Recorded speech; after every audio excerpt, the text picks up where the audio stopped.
sobre um dos textos mais conhecidos. Deixa eu só ajeitar aqui para a gente poder gravar mesmo. Um dos textos mais conhecidos, um dos textos mais queridos de toda a Bíblia Sagrada, que está no Evangelho de Lucas, capítulo de número 10, versículos de 25 até o versículo de número 35. E eu diria para vocês que eu gosto muito de pregar em cima dos textos em que Lucas escreve, porque Lucas tem esse olhar humano, essa percepção muito aguçada de perceber detalhes, minúcias naquilo que Jesus falava. E quando ele relata as narrativas de Jesus, ele, com muita preciosidade, ele é capaz de colocar no texto detalhes importantíssimos para a nossa compreensão. Então, vamos fazer a leitura. O texto está em Lucas, capítulo 10, versículos de 25 a 35. Vou ler apenas, primeiramente, o verso de número 25. Diz assim a palavra do Senhor: Eis que certo homem, intérprete da lei, se levantou com o intuito de pôr Jesus à prova e disse-lhe: Mestre, que farei para herdar a vida eterna? Senhor Deus e Pai, mais uma vez te pedimos que o Senhor venha falar conosco, que o Senhor venha nos instruir através de um texto que todos nós já o conhecemos tão bem. Nós queremos te pedir nesta noite que o Senhor nos ensine, que o Senhor possa fazer com que esse texto, que o texto já tão conhecido, ele possa trazer lições preciosas para a nossa espiritualidade. É assim que nós te oramos. E desde já te agradecemos, porque o fazemos em nome santo de Jesus Cristo, o teu Filho amado. Amém. Meus irmãos, a passagem que está à nossa frente, ela recebe o subtítulo da Sociedade Bíblica do Brasil, O Bom Samaritano. Existem muitas pessoas que reclamam deste título, Bom Samaritano, porque dá uma ideia de que se este é bom, para alguns, né? Não para nós, mas para muitos, se este é bom, é sinal de que os outros eram maus. E não é bem isso que Jesus quer ensinar. Então, esse subtítulo pode dar uma ideia equivocada, segundo alguns pensam. Não é a minha ideia particular. Mas o texto vai nos mostrar, logo no versículo de número 25, que um certo homem, um intérprete da lei, possivelmente um escriba, né, porque é um intérprete da lei, um conhecedor da lei de Moisés, da lei do Antigo Testamento, e diz que esse homem, ele se levantou com um propósito. Que propósito era este? O propósito era de colocar Jesus à prova. Então, o intuito era de fazer uma pegadinha, como dizem hoje, de deixá-lo numa sinuca de bico, como alguns preferem. Mas eu diria para você que a motivação deste homem não era a melhor das motivações. Ele se aproxima de Jesus para colocá-lo à prova. E isso é muito importante porque, como nós nos aproximamos de Jesus, como as pessoas têm se aproximado dele, com um desejo real de conhecê-lo, de aprender dele, ou de colocá-lo à prova, ou de questioná-lo, ou de duvidar daquilo que ele ensina e do que ele traz como, de fato, doutrina. Então, o texto vai nos mostrar isso. E nós sabemos também que, naquele período, era muito comum que os rabinos respondessem às indagações feitas, que os rabinos entrassem em debates teológicos, como isso era muito comum naquele período, no primeiro século. E aqui, mais ou menos, é o que está acontecendo. Um homem religioso, um intérprete da lei, ele pergunta a Jesus, ele o faz, mas o faz com o intuito de colocar Jesus à prova. Então, ele faz uma pergunta que poderia ser a pergunta de uma pessoa honesta, que tem um questionamento honesto, que realmente quer saber. Não é o caso dele, mas ele pergunta a Jesus o que ele deveria fazer para herdar a vida eterna. Obviamente, uma das questões que envolvem todos os seres humanos, desde os tempos primitivos até mesmo nos dias atuais, é sobre a posteridade, sobre a eternidade, o que nos aguarda e como nós podemos ter a segurança de que estaremos, de fato, adentrando a eternidade com Deus para viver a vida eterna. Então, sua pergunta, aparentemente, é uma pergunta legítima, embora o texto já nos tenha dito que ele estava com uma segunda intenção. Mas, para aqueles que desejam ter a vida eterna, o texto vai nos mostrar, já de início, um equívoco por conta deste religioso intérprete da lei. Ele tem uma visão da salvação, da vida eterna, como algo que vai ser conquistado por aquilo que nós fazemos.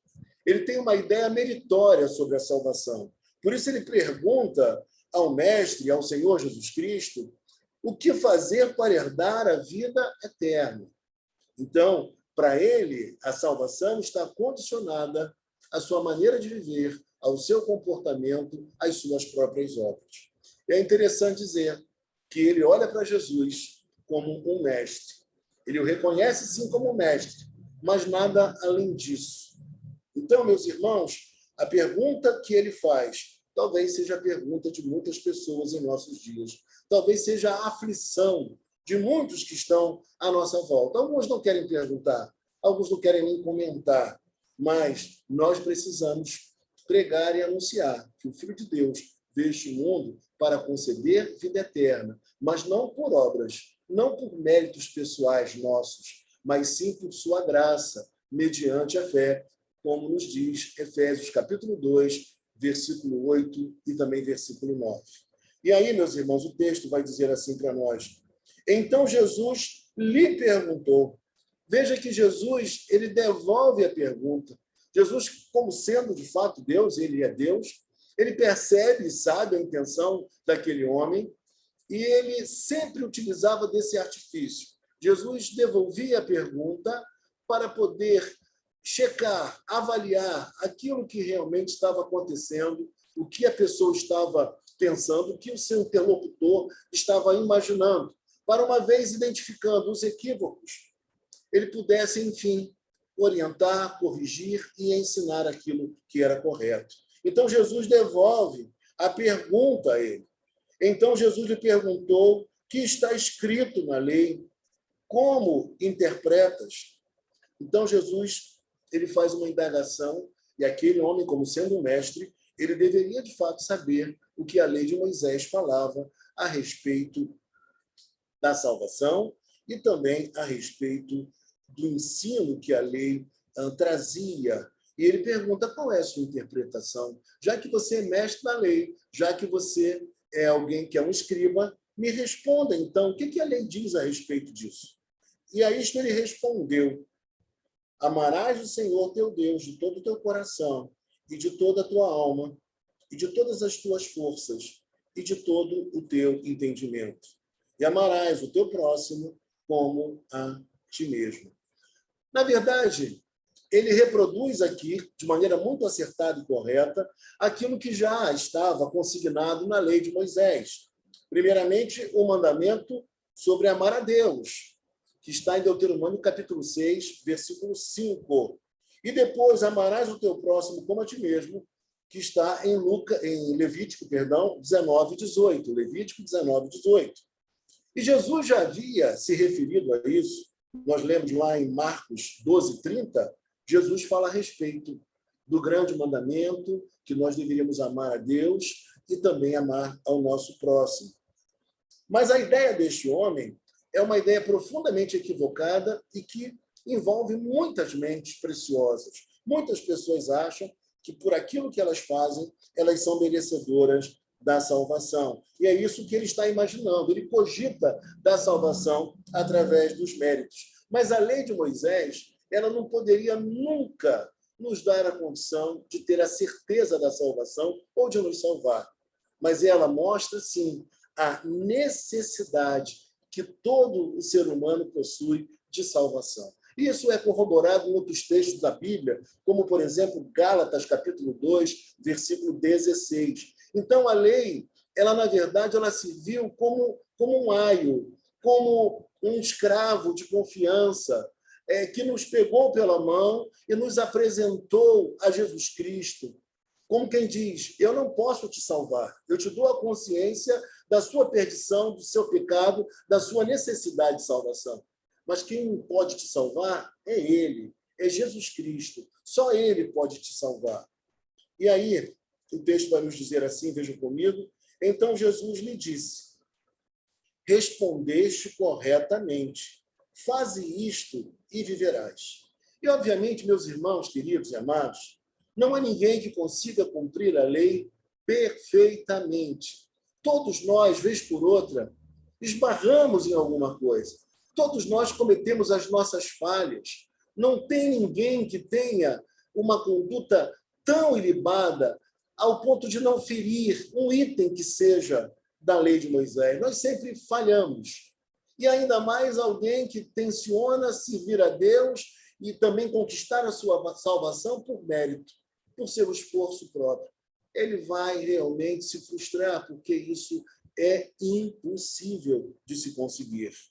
Então, o texto nos fala, veja comigo, ele, porém, querendo justificar-se, perguntou a Jesus, quem é o meu próximo? É como se, de repente, a sua própria consciência acusasse de que ele, na verdade, não amava a Deus perfeitamente e, obviamente, também não amava ao seu próximo como deveria. Então, ele faz uma outra indagação a Jesus, perguntando quem é o meu próximo. E uma das grandes discussões daquela época era justamente sobre o conceito de quem seria o próximo. E para os judeus, as opiniões eram divergentes e variadas. Alguns pensavam que meu próximo seria alguém da minha família, de sangue, alguém do meu clã. Alguns entendiam que o meu próximo era alguém da minha seita.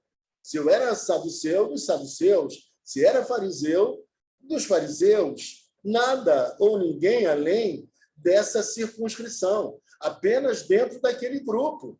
Mas alguns ainda pensavam, o meu próximo é somente alguém que seja da etnia judaica. Se alguém estiver fora, este não é o meu próximo. Então, a visão ela poderia ser um pouco diminuta ou um tanto quanto mais ampliada, mas ainda assim era uma visão completamente deficiente. Não era aquilo que, na verdade, expunha a opinião e a visão do próprio Senhor Jesus Cristo, que deveria ser, de fato, a visão deles e, obviamente, também a nossa visão em nossos dias. E aí o texto diz, versículo 30, Jesus prosseguiu dizendo, certo homem descia de Jerusalém para Jericó e veio a cair em mãos de salteadores, os quais, depois de tudo lhe roubarem e lhe causarem muitos ferimentos, retiraram-se, deixando-o semi-morto. Então, Jesus vai contar uma história agora, que alguns definem como uma parábola, alguns não aceitam essa expressão para esta narrativa, mas, enfim, certo homem descia de Jerusalém para Jericó. E que homem era esse? Era um sacerdote. E nós sabemos, através da literatura, que Jerusalém era o local do templo central, mas Jericó era a cidade na qual viviam os sacerdotes. Então, eles dormiam ali, pernoitavam ali, moravam naquela localidade. E o texto nos fala que ele descia de Jerusalém para Jericó e veio a cair nas mãos de salteadores, os quais, depois de tudo lhe roubarem e lhe causarem muitos ferimentos. Então, como eu acabei de falar para vocês, este homem sofre possivelmente um assalto, agressões, ele é saqueado, justamente no caminho de Jerusalém a Jericó, no caminho pelo qual passavam os sacerdotes. E o primeiro que a história vai nos contar, que desce por ali, que passa por aquele caminho, é justamente um sacerdote.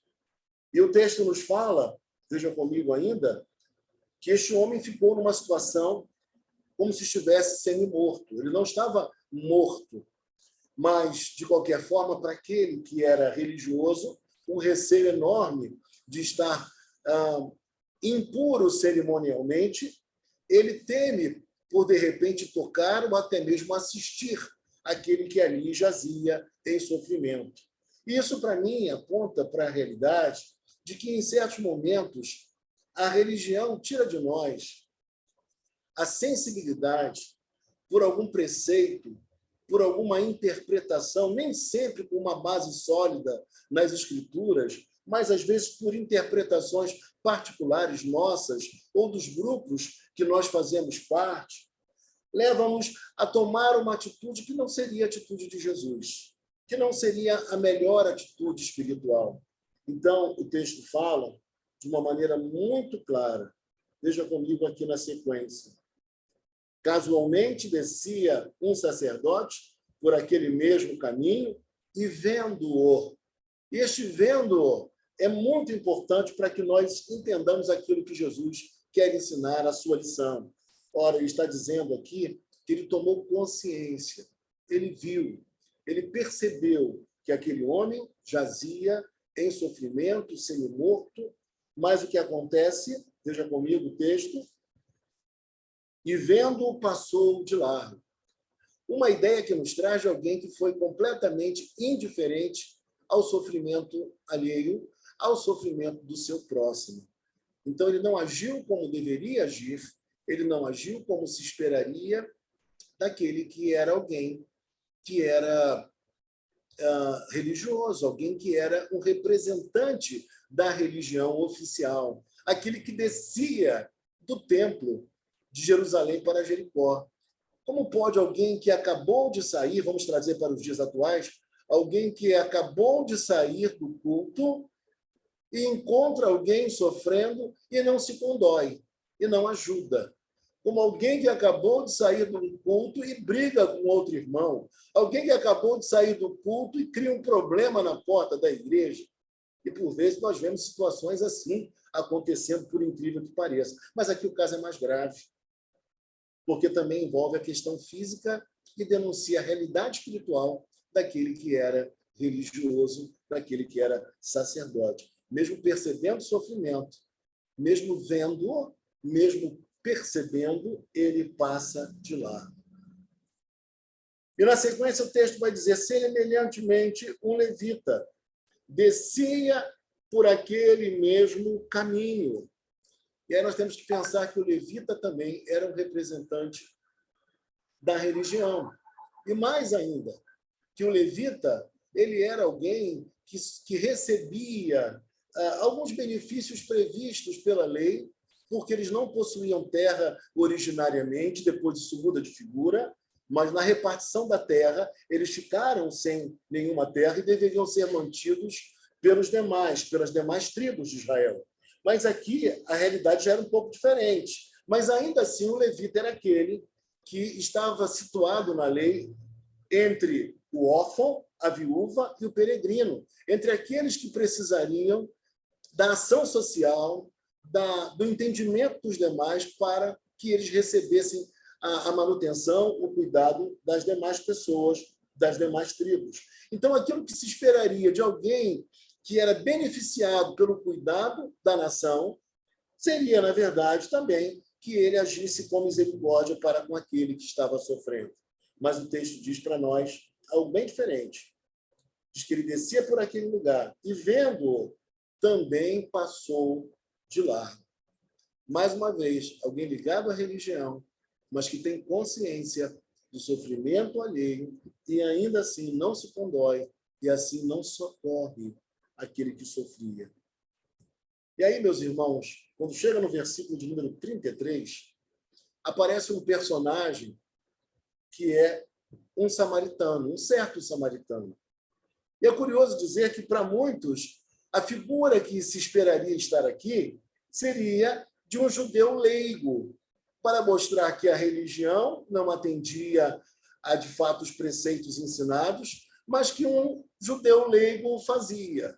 Mas Jesus, ele causa sempre um desconforto.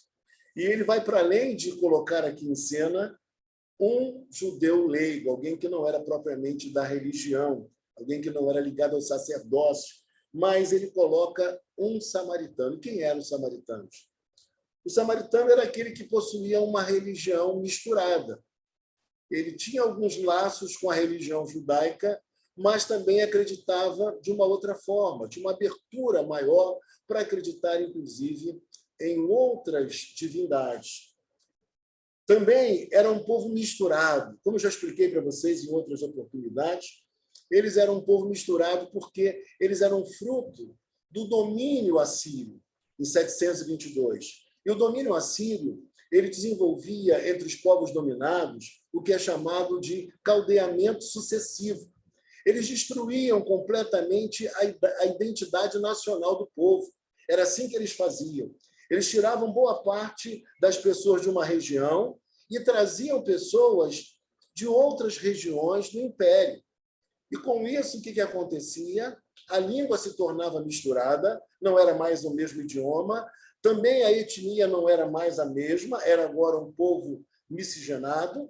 Era assim que eles procediam. Pessoas de outras terras vinham para aquela região e não tinham até então que uma ligação com aquele solo. Tudo que nos une, tudo que nos faz ter o sentimento nacional. Então, era assim que eles faziam. O povo perdia completamente sua identidade. E, por conta disso, o judeu não olhava para os samaritanos com bons olhos. E quando Jesus coloca em cena o samaritano, e o samaritano como exemplo, imagine você o desconforto que não foi para aqueles que ouviram esta conversa entre o intérprete da lei e Jesus Cristo. E aí o texto diz, certo samaritano, que seguia o seu caminho. É interessante a maneira como o texto é narrado. Seguia o seu caminho. Não era o caminho do religioso oficial. Ele não vinha de Jerusalém para Jericó. O texto fala que ele seguia o seu caminho. Ele tinha o seu jeito de ser, a sua maneira de caminhar, a sua forma de agir, tinha o seu percurso normal, mas só que mesmo tendo seu percurso normal, a Bíblia não fala diretamente de onde ele vinha, para onde ele ia, mas o texto nos fala que ele seguia o seu caminho, passou-lhe perto e, vendo-o, compadeceu-se dele. Então, Jesus coloca como exemplo para todos aqueles ali, inclusive para o intérprete da lei, que o exemplo para ele seria justamente o samaritano. Jesus alarga a compreensão de quem é o nosso próximo.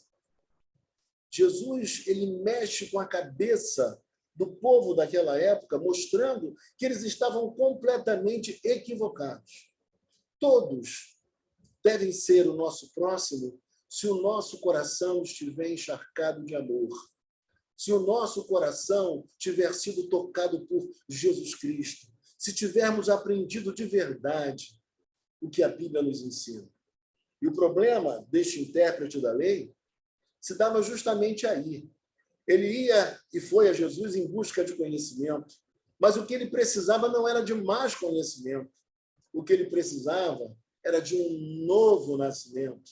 Ele precisava de um novo coração. Ele precisava de uma nova vida, de novos sentimentos, de uma outra perspectiva existencial. Era disso que ele estava precisando. E eu digo para você nesta noite, muitas pessoas com as quais nós lidamos no dia a dia da nossa existência, pessoas que são religiosas, pessoas que acham que vão conseguir a salvação por méritos próprios, elas precisam encontrar Jesus Cristo, o Deus da graça, aquele que encarnou, aquele que se entregou por nós para fazer aquilo que nós não poderíamos jamais fazer.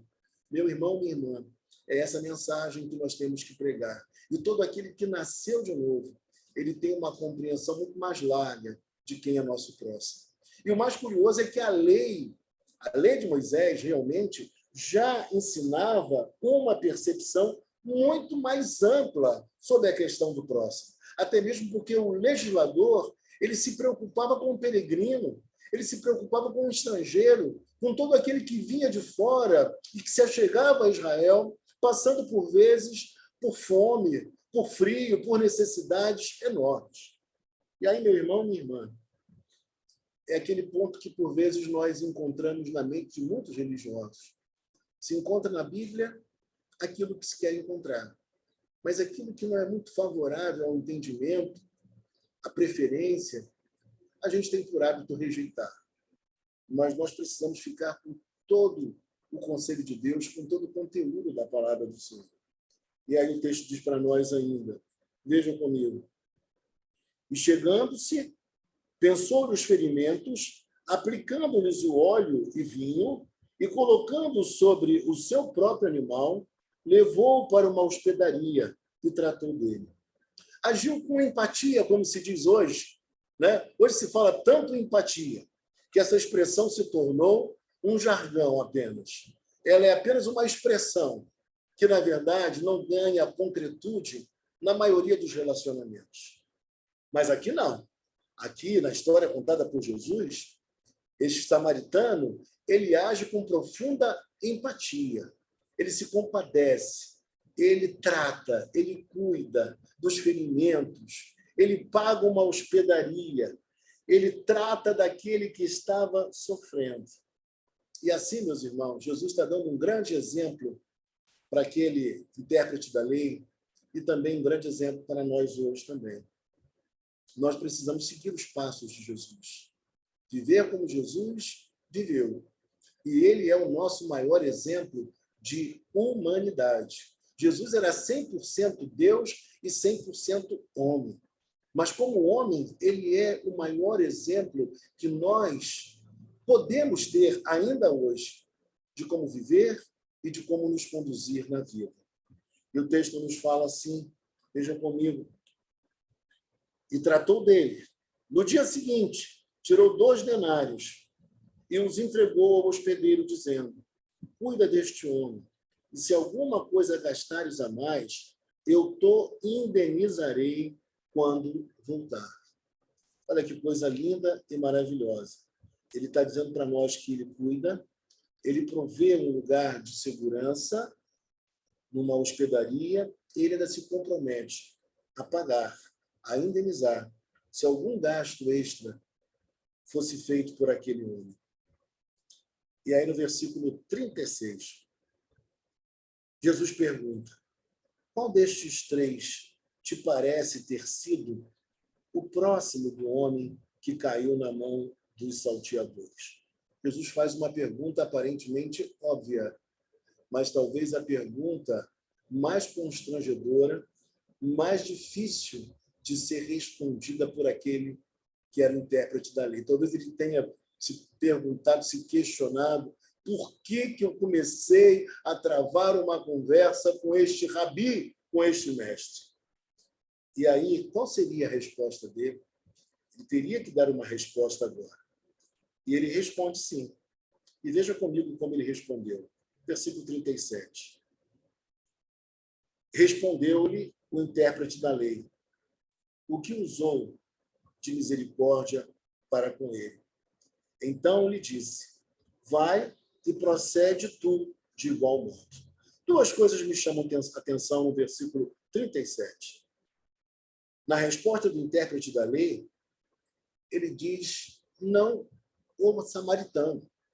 Ele não usa essa expressão, o samaritano. E a gente entende por quê, diante do que foi explicado anteriormente. Mas ele diz o que usou de misericórdia para com ele. A aversão era tão grande ao povo samaritano, a beligerância era enorme entre eles, que ele não utiliza o termo samaritano, mas ele diz aquele que usou de misericórdia para com ele.